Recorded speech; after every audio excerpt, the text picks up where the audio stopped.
the highest levels of academic research, there are Christian answers and Christian approaches. The students need not be afraid that they'll be talked out of their Christian faith by conversation with a non-believer. The non-believer doesn't know nearly as much about the world as the Christian does. I remember with some sadness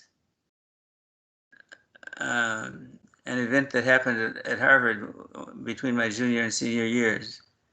Near the end of my junior year, I was taking a history of music class from a professor named Woody Woodward.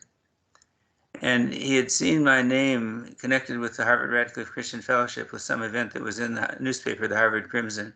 And he recognized that I was in his lecture class, large lecture class, and he asked if he could meet with me. He had lunch and asked me, "Do you really believe the Bible? Do you believe all these things to be true?" And I said yes, but I didn't push him on it. I was intimidated by him as a full professor. And but I think he was wanting to believe. I look back on it, I think he had come from a Christian background and was wanting to be reassured. I don't think I did a very good job. And then in the fall, I came back as my senior year, and the headline on the newspaper was "Professor Woodward drops dead of heart attack." If you don't know where you're going when you die, it's not safe to die. Yeah, I don't know. I hope I'll see him in heaven, but I missed an opportunity. And I felt bad about that. Christians need to be an influence in their sphere.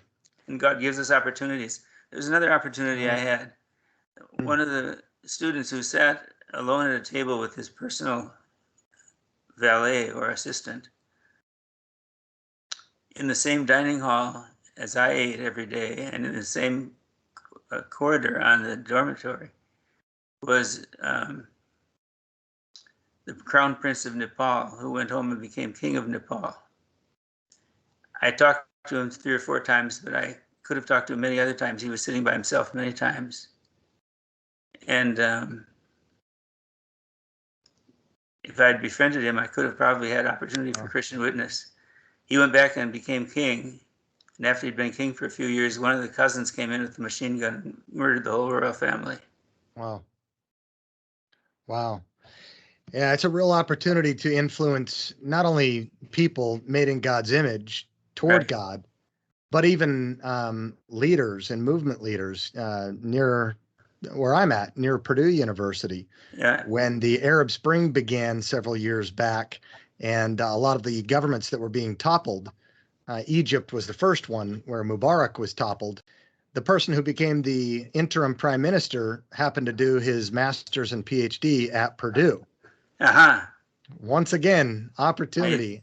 And when you speak of Harvard, wow, the first college in the nation, I've been there, you attended there. Their motto for 300 years was truth for Christ and the church.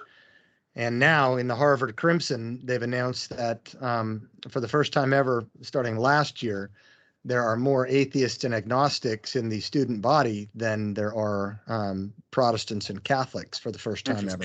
Yeah, I'm not surprised. So, yeah. Well, but I guess the reason I tell those stories is I think Christian students need to realize that their faith has depth and academic credibility. Absolutely. The highest levels of academic research, there are Christian answers and Christian approaches. The students need not be afraid that they'll be talked out of their Christian faith by conversation with a non-believer. The non-believer doesn't know nearly as much about the world as the Christian does. And the Bible tells us truth about the world that non-Christians don't have any access to.